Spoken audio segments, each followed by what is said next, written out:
आज हम बात करेंगे ऐसे व्यक्ति की जिसके बारे में काफ़ी लोगों को पता है।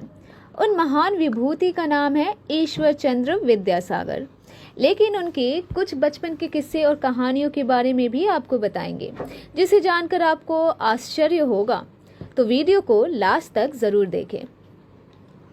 26 सितंबर 1820 को ईश्वर चंद्र विद्यासागर का जन्म पश्चिम बंगाल के मेदिनीपुर जिले में वीर सिंह नाम गांव में हुआ था। उनके बचपन का नाम ईश्वर चंद्र बंदोपाध्याय था। उनके पिता ठाकुरदास बंदोपाध्याय और माता भगवती देवी थी। उनका बचपन गरीबी में ही गुजरा, इसलिए वो गांव के एक छोटे मोटे स्कूल में ही जाते थे, पर पढ़ाई में वो काफ़ी ही तेज़ थे। मज़ेदार बात ये थी कि उनको 10 तक ही गिनती आती थी। एक बार पिता के साथ वो जा रहे थे और पिता को ये पता चला कि 10 की आगे की गिनती नहीं आती, तो आगे मील के जो पत्थर लगे हुए थे उनके बारे में पिता ने पुत्र को बताना शुरू किया। बस और क्या, मुकाम तक पहुँचते पहुँचते विद्यासागर मील के पत्थरों से गिनती सीख चुके थे। 9 साल की उम्र में विद्यासागर कोलकाता आए।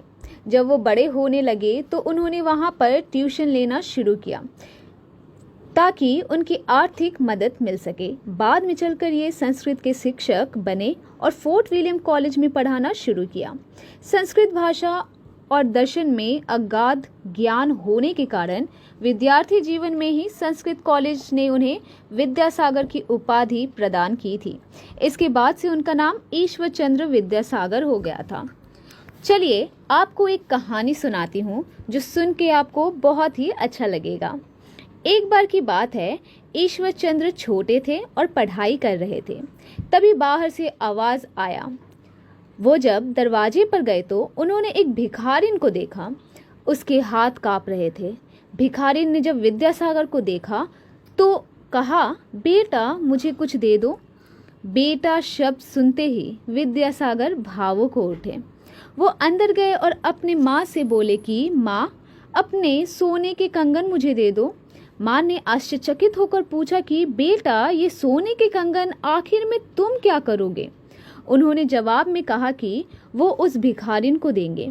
माँ ने कहा, भिखारिन को चावल, दाल या कुछ खाने की अन्य वस्तु दे दो।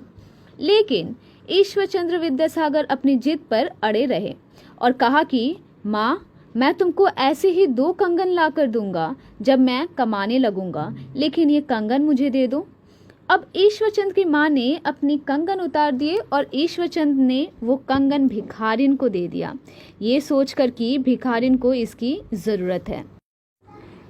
दिन, महीने, साल बीत गए, लेकिन ईश्वरचंद को अपना वादा याद था। जब वो कमाने लगे तो उन्होंने अपनी माँ को 2 सोने के कंगन ले जाकर दिया, लेकिन माँ ने लेने से मना कर दिया। उन्होंने कहा कि बेटा, अब तो मैं बूढ़ी हो गई हूँ, ये कंगन मुझे शोभा नहीं देंगे और इस कंगन का मैं क्या करूँगी। तू एक काम कर, कोलकाता में बहुत सारे गरीब बच्चे हैं, उनके लिए स्कूल और अस्पताल बना जहाँ पर निःशुल्क उनको फ़ायदा मिल सके। बस वही मेरी कंगन होगी। ईश्वर चंद्र विद्यासागर ने स्थानीय भाषा और लड़कियों की शिक्षा के लिए स्कूलों की एक श्रृंखला के साथ कोलकाता में मेट्रोपॉलिटन कॉलेज की स्थापना की। उन्होंने इन स्कूलों को चलाने में आने वाले पूरे खर्च की जिम्मेदारी अपने कंधों पर ली। स्कूलों के खर्च के लिए वो विशेष रूप से स्कूली बच्चों के लिए बंगला भाषा में लिखी गई किताबों की बिक्री से फंड जुगाड़ करते थे। उन्होंने विधवाओं के विवाह के लिए खूब आवाज़ उठाई और उसी का नतीजा था कि विधवा पूर्ण विवाह कानून 1856 पारित हुआ। इस कानून को पारित करवाने के लिए विद्यासागर को काफ़ी मुश्किलें झेलनी पड़ी। वो रानी रासमणी को पीशी कहकर बुलाते थे। पीशी एक बंगाली शब्द है जिसका अर्थ बुआ होता है। एक बार रानी रासमणी के बड़े नाती का देहांत हो गया था। तब उसकी विधवा काफ़ी कम उम्र की थी।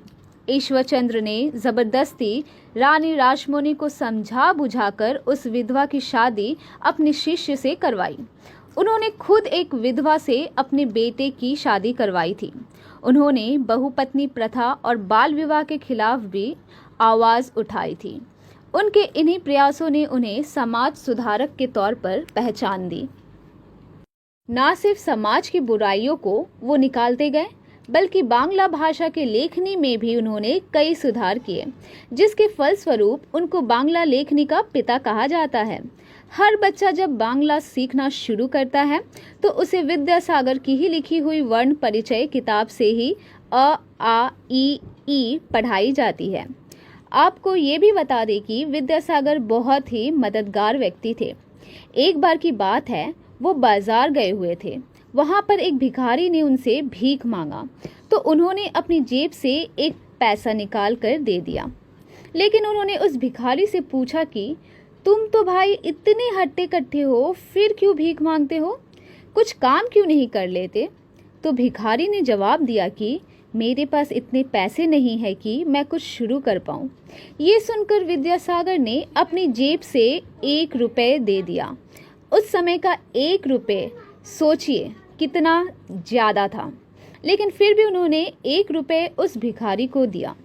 कुछ महीनों बाद विद्यासागर उसी बाजार से वापस गुजर रहे थे। तभी एक दुकान से एक व्यक्ति दौड़ा भागता आता है और विद्यासागर के चरणों पर गिर जाता है। और ये वही हट्टा कट्टा भिखारी रहता है जिसे कि विद्यासागर ने 1 रुपये दिया था। यही नहीं, आपको और एक कहानी सुनाते हैं जो कि ईश्वरचंद्र विद्यासागर से जुड़ी हुई है। तब बंगाल में नील खेती काफ़ी हुआ करती थी। बंगाल में नील की खेती करने वाले अंग्रेज़ों को नील साहब या नीले साहब कहा जाता था। नील की खेती करवाने के लिए अंग्रेज़ बहुत ज़बरदस्त अत्याचार करते थे स्थानीय किसानों पर। बहुत ही जुल्म सहते थे किसान। धीरे धीरे इस जुल्म की आवाज़ उठाने लगे थे गरीब किसान। कोलकाता रंगमंच से जुड़े कोलकाता युवा कलाकारों ने इसी मसले पर एक नाटक प्रस्तुत किया। नाटक देखने के लिए विद्यासागर भी गए हुए थे। नील साहब की भूमिका में जो युवा थे, उसने अपने कलाकारी से उसका रोल जीवंत कर दिया था।